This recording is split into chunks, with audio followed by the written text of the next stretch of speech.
Good morning students. Today we are going to continue chapter 3 of Indian society, that is Indian sociologists. In last video we have discussed about Sarath Chandra Roy and other thinkers. We have discussed about G.S. Ghurye and his thought on caste. We have discussed about some characteristics of the features of caste also. Today we will discuss remaining features of caste system. Next point is students, pre-decided profession. Actually caste जो है उसमें आपका pre decided occupation होता है एक ideal form में. अब आप कहेंगे कि आज की डेट में तो ऐसा नहीं है कि जिस कास्ट में हमारा बर्थ हो रहा है उसी के अकॉर्डिंग हम अपना प्रोफेशन चूज़ करें. तो स्टूडेंट्स, मैंने कहा इन आइडियल मैनर. तो कास्ट अपने आइडियल मैनर में डिमांड करती है कि एक पर्सन जिसका बर्थ जिस कास्ट में हुआ है उसको उसी कास्ट का एक प्री डिसाइडेड ऑक्यूपेशन चूज़ करना होगा.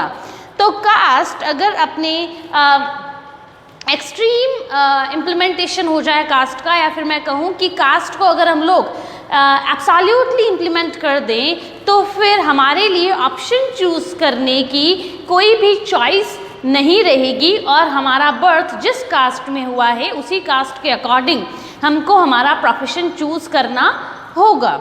ठीक है, लेकिन इन दिनों क्या हो रहा है कि कास्ट थोड़ी फ्लेक्सिबल होती जा रही है, कास्ट में कुछ मॉडर्न चेंजेस आ रहे हैं. इस वजह से कास्ट का जो आइडियल फॉर्म है, जो एक आइडियल नेचर है, कास्ट अब अपनी आइडियलनेस से थोड़ी थोड़ी नीचे आती जा रही है, डाउनग्रेड होती जा रही है और इसकी जो रिजिडिटी थी वो कम होती जा रही है. Now caste is becoming a flexible social institution. Next point is restrictions on intercaste marriage.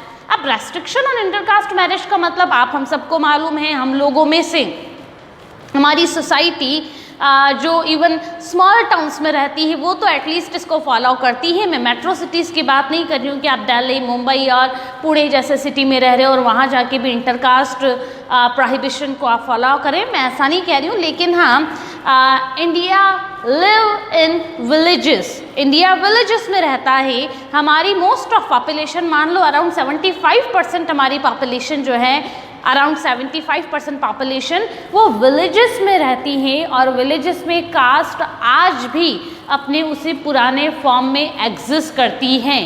तो विलेजेस में जहां इंडिया की अराउंड और मोर देन 75% पॉपुलेशन रहती हैं, उन विलेजेस में कास्ट आज भी अपने उसी आइडियल फॉर्म में एग्जिस्ट करती है. क्या क्या मैंने आपको पॉइंट्स बताए थे, hierarchical division, segmental division, restrictions या फिर लिमिटेड सोशल इंटरेक्शन. ये जो कैरेक्टरिस्टिक्स मैंने आपको लास्ट वीडियो में बताई थी, हमारा रूरल इंडिया आज भी उसको फॉलो करता है.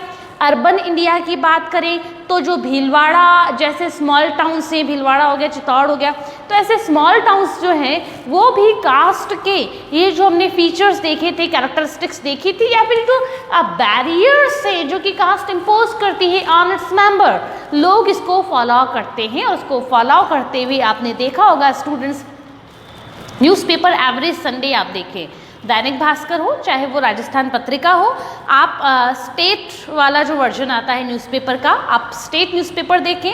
स्टेट न्यूज़पेपर में एक क्लासिफाइड्स आता है, आप उसको ऑब्जर्व करेंगे तो उसमें लिख रखा होता है in search of groom, in search of bride. तो उसमें कास्ट वाइज डिवाइडेड होता है, जाट, गुर्जर, सिंधी, पंजाबी. ठीक है, इस तरीके से ब्राह्मण, और ब्राह्मण में भी गुर्जर गौड़, उसमें भी सारस्वत आ गए, उसमें भी दाधीच ब्राह्मण आ गए. ठीक है, और इसी तरीके से दूसरी कास्ट जो है उसमें भी डिवीज़न होता है कि आप ब्राह्मणिज्म तक भी लिमिटेड नहीं है, ब्राह्मण में भी सारस्वत टू सारस्वत आपका इंटरेक्शन होगा. तो इस तरीके से कास्ट जो है वो इंटरकास्ट मैरिज का प्रोहिबिशन करती हैं और परमिट नहीं करती हैं कि टू डिफरेंट कास्ट्स जो हैं उनमें मैरिज रिलेशन एस्टैब्लिश हो.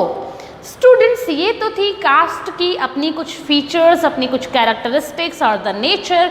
लेकिन मैं वापस आपको बता रही हूँ कि कास्ट, ये जो फीचर्स मैंने आपको बताए हैं ये अपने आइडियल फॉर्म में हैं कि कास्ट को अगर एब्सोल्युटली कास्ट सिस्टम को फॉलो किया जाए तो हमारी सोसाइटी कैसी होगी. तो सोसाइटी ऐसी होगी, और कास्ट को एब्सोल्युटली हम लोग इम्प्लीमेंट नहीं कर रहे हैं, बस पार्शियली है या फिर कुछ पार्ट इसका इम्प्लीमेंटेड है, तो फिर उसमें थोड़ी फ्लेक्सिबिलिटी आपको देखने को मिलेगी। फ्लेक्सिबिलिटी कैसे देखने को मिलेगी, इसको आप यूँ समझें कि रेस्ट्रिक्शन ऑन इंटरकास्ट मैरिज ये रहता तो है, इंडिया में भी रहता है ये चीज़, लेकिन डिफरेंस ये है कि क्योंकि कास्ट आज ना तो आइडियल फॉर्म में है और ना कम्प्लीटली अबॉलिश हो चुकी है। बहुत अच्छे से समझें, कास्ट आज ना तो अपने आइडियल फॉर्म में एग्जिस्ट कर रही है और ना ही कम्प्लीटली हम कहें कि कास्ट नाम का कोई इंस्टीट्यूट है नहीं, ऐसा भी नहीं है। तो कास्ट आज की डेट में बीच वाली सिचुएशन में है, आइडियल फॉर्म में भी नहीं है और कम्प्लीटली एक्सटिंक्ट भी नहीं कर चुकी हैं। इस वजह से कई लोग जो हैं वो इस इंटरकास्ट प्रोहिबिशन वाला जो एक फीचर है ऑफ कास्ट उसको फॉलो करते हैं। आपके पेरेंट्स ने भी तो किया ही है, ठीक है, तो वो फॉलो करते हैं, जबकि कई जगह पर उसको फॉलो नहीं करते हैं।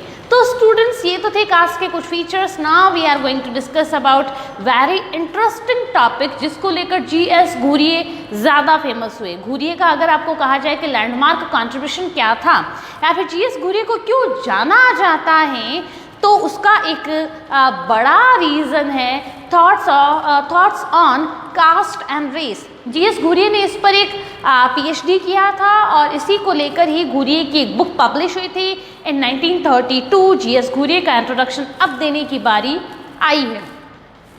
डॉक्टर भीमराव अंबेडकर ने जहाँ से एजुकेशन गेन की थी, London School of Economics. Doctor Bhimrao Ambedkar was an economist और जीएस घुरिये जो थे इन्होंने भी लंदन स्कूल ऑफ इकोनॉमिक्स से डिग्री ली। लेटर ऑन सिचुएशन थोड़ी ख़राब थी तो फिर वो इंडिया आए। इंडिया आके इंडिया में सोशोलॉजी में सबसे पहले एमए, ठीक है, पोस्ट ग्रेजुएशन कराने के लिए बॉम्बे यूनिवर्सिटी में 1919 में, as I told you in the previous video कि 1919 में इंडिया में पहली बार ओपन हुआ था sociology as an independent department और उस डिपार्टमेंट के हेड थे जीएस घुरिये। तो अगर मैं जीएस घुरिये को इंडिया में सोशोलॉजी का फाउंडिंग फादर मानूं एज एन इंडिपेंडेंट सब्जेक्ट, तो इसमें कोई बड़ी बात नहीं होगी। इसलिए सबसे पहले देखो स्टूडेंट्स, ब्रिटिश एरा में इनफॉर्मली जिन्होंने कंट्रीब्यूट किया था उनको हम लोग डिस्कस कर चुके हैं। हम लोगों ने शरद चंद्र के बारे में भी पढ़ा था और इसके अलावा हम लोगों ने बात की थी साउथ इंडिया में, केरला में। कल हम लोगों ने किसके बारे में बात की थी? मॉडर्न डे केरला के बारे में, जिन्होंने स्टडी किया था एथनोग्राफी, जो कि पहले क्लर्क थे, लेटर ऑन टीचर बने। मैंने आपको क्लू दे दिया है, नेम आप लोग मुझे बताएंगे। Who was that first Indian sociologist? तो उन लोगों ने कंट्रीब्यूट तो किया था, दैट इज़ वाई हम लोगों ने उनको पढ़ा, लेकिन उनका formal contribution to establish sociology as an independent subject इतना नहीं रहा जितना कि घुरिये ने कंट्रीब्यूट किया था। घुरिये की बहुत ज़्यादा बड़ी डिबेट्स भी हुई थी विद द ब्रिटिश रूलर्स। इसको लेकर हम डिस्कस करने जा रहे हैं। Without wasting our time let us start from this one. Actually students, एक ब्रिटिश पर्सपेक्टिव है, क्योंकि that time GS Ghurye study कर रहे थे ट्राइब्स की, कल्चर की, तो वो बहुत ज़्यादा हाईलाइटेड थी। उसी टाइम पे पैरेलल टाइम की अगर हम लोग बात करें, साइमल्टेनियसली एक ब्रिटिश एडमिनिस्ट्रेटर थे, उनका भी इंटरेस्ट था इन द एथनोग्राफिकल स्टडी और द ट्राइबल स्टडी, तो वो भी ट्राइब्स की स्टडी कर रहे थे। तो वो जो ब्रिटिश एडमिनिस्ट्रेटर थे उनका नाम था हर्बर्ट रिजले। हर्बर्ट रिजले आपको बुक में पढ़ने को मिल जाएगा। तो Herbert Risley plus GS Ghurye दोनों साइमल्टेनियसली पैरेलल स्टडी कर रहे थे ऑन ट्राइब, लेकिन दोनों के जो थॉट्स हैं वो वैरी करते हैं। दोनों के थॉट्स में एक बहुत बड़ा डिफरेंस है। क्या डिफरेंस है इसको हम लोग यूँ समझे स्टूडेंट्स, हम लोग तो देखो स्टूडेंट्स, कुछ क्वेश्चंस थे दोनों के सामने। घुरिये भी दैट टाइम थे और हर्बर्ट रिजले और दूसरे ब्रिटिशर्स जो थे वो भी दैट टाइम स्टडी कर रहे थे ऑन ट्राइब्स। उनके सामने क्वेश्चंस क्या क्या थे, उस क्वेश्चन को सामने रख के later on we will assess the differences. तो सबसे पहला था हु आर ट्राइब्स, तो ट्राइब कौन है? ठीक है, इसको लेकर डिफरेंसेस थे। एक हम लोग ले रहे हैं ब्रिटिश पर्सपेक्टिव और दूसरा हम लोग लेंगे घुरिये का पर्सपेक्टिव। ठीक है, एक ब्रिटिश पर्सपेक्टिव रहेगा, another will be your Ghurye's perspective. According to the British perspective, tribes जो हैं these are the native people. Tribe क्या है? ट्राइब्स जो हैं वो नेटिव्स हैं, जिन नेटिव्स को हिंदू सोसाइटी ने एक्सप्लॉइट करके उनको बिल्कुल माइग्रेट करवा के, डिस्प्लेस करवा के साउथ इंडिया में सेटल कर दिया। अब बहुत अच्छे से सुनना स्टूडेंट्स, अगर आपको कोई भी मेरा स्टेटमेंट हर्ट करता है देन आई अपोलोजाइज। ये मेरे अपने थॉट्स नहीं है, मैं वही आपको बता रही हूँ, एक्सप्लेन कर रही हूँ, जो कि आपकी NCERT की बुक में मेंशन है, जो कि हर्बर्ट रिजले और घुरिये के टाइम पर एक डिबेट चला था on tribe, tribal development, Arya and non Aryans also. So students, British जो थे उनका मानना था कि hypothetically this is map of India, hypothetically, ठीक है, I am not a student of geography. तो ब्रिटिशर्स का मानना है कि ट्राइब्स जो हैं वो तो नेटिव इंडियंस थी, जो कि नॉर्थ इंडिया में रहती थी, नेटिव थी। लेकिन क्या था ना कि यहाँ से कुछ लोग आए, इंडस वैली सिविलाइजेशन से बेसिकली कुछ लोग आए। उस इंडस वैली सिविलाइजेशन जिससे जो लोग आए, क्योंकि इंडस बहुत अच्छे से समझें आप इसको, इंडस, क्योंकि अरेबियन लैंग्वेज जो थी, इंडस क्या है? Indus is an English term और वर्ड, ठीक है। तो क्योंकि अरेबियन जो लोग थे उनको इंडस कहना नहीं आता था, तो इंडस को इन्होंने हिंद कहना स्टार्ट किया। इंडस को इन्होंने क्या कहना स्टार्ट किया? हिंद। और इस हिंद से जो माइग्रेट होके, डिस्प्लेस होके इंडिया में लोग आए, इसको कहा गया हिंदू। तो बेसिकली इनका मानना है कि जो दूसरी कंट्रीज से via Indus valley civilisation India में आए वो हिंदू थे, और उन हिंदूज को हर्बर्ट रिजले जो थे वो क्या नेम देते हैं? आर्यंस। तो बहुत अच्छे से सुनो, आर्यंस। अब मैं इसको रफ कर रही हूँ, वापस मैं आपको फेयर एक बार बता दूंगी। This is hypothetically India, this is hypothetically India, complete India, ठीक है, ये इंडिया है। अब ये आर्यंस जो थे वो वाया इंडिया पहुँचे, और यहाँ पे इस जगह पर रहने वाले जो नेटिव्स थे, अब नेटिव्स जो हैं वो ट्राइब्स थी। हमको दैट टाइम जो हर्बर्ट रिजले हैं उनका मानना है कि ट्राइब्स जो थी वो इतनी ज़्यादा डेवलप्ड दैट टाइम नहीं थी, इतना रिचनेस उनमें नहीं थी, और वो इतनी स्ट्रांग भी नहीं थी कंपैरेटिवली द आर्यंस।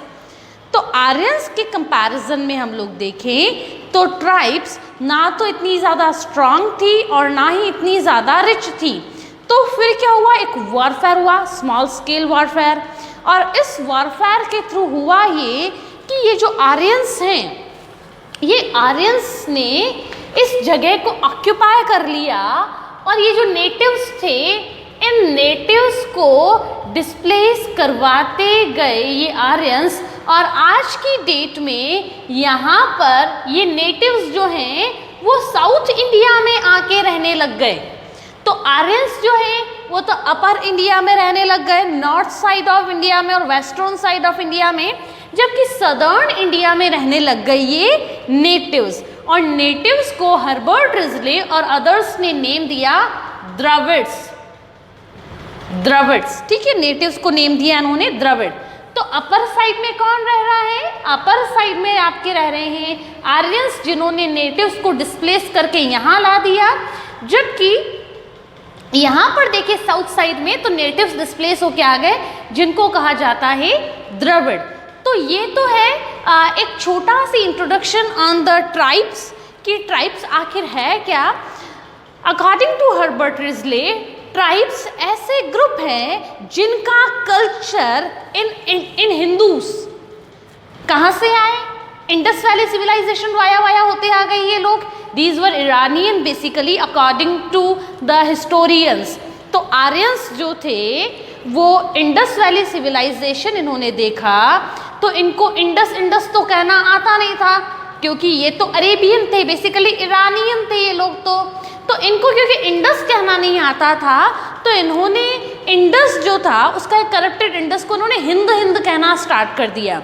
और लेटर ऑन ये आर्यन जो कि ईरान से और ये सेंट्रल एशिया और मिडिल ईस्ट से जो माइग्रेट होके इंडिया में आए थे, ये लेटर ऑन ये कहलाए Hindu.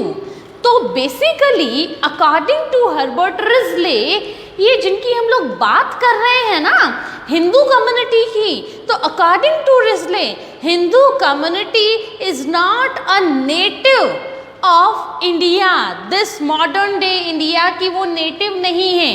Hindu community is a conqueror, वो कॉन्करर है। हिंदू कम्युनिटी कहाँ से आई है? बेसिकली अगर मैं आपको एक टाइमलाइन के फॉर्म में एक्सप्लेन करने की थोड़ी और कोशिश करूँ, मैं इस मैप को वापस रफ कर रही हूँ ताकि आपको लगे कि बहुत ज़्यादा ये मैथ्स हो गया है, तो ऐसा नहीं है, मैं वापस आपको एक्सप्लेन करूँगी। और बहुत इंपॉर्टेंट है स्टूडेंट्स ये आपके जानने के लिए, not only for the sociological purpose but also for your higher studies. आपको मालूम होना चाहिए, हिस्ट्री जब आप पढ़ेंगे तो ये आपके नॉलेज में होनी चाहिए। लेकिन ये चीज़ें अभी मैं आपको एक्सप्लेन करने वाली नहीं हूँ। We will discuss about all these things in the next video. Till then keep learning.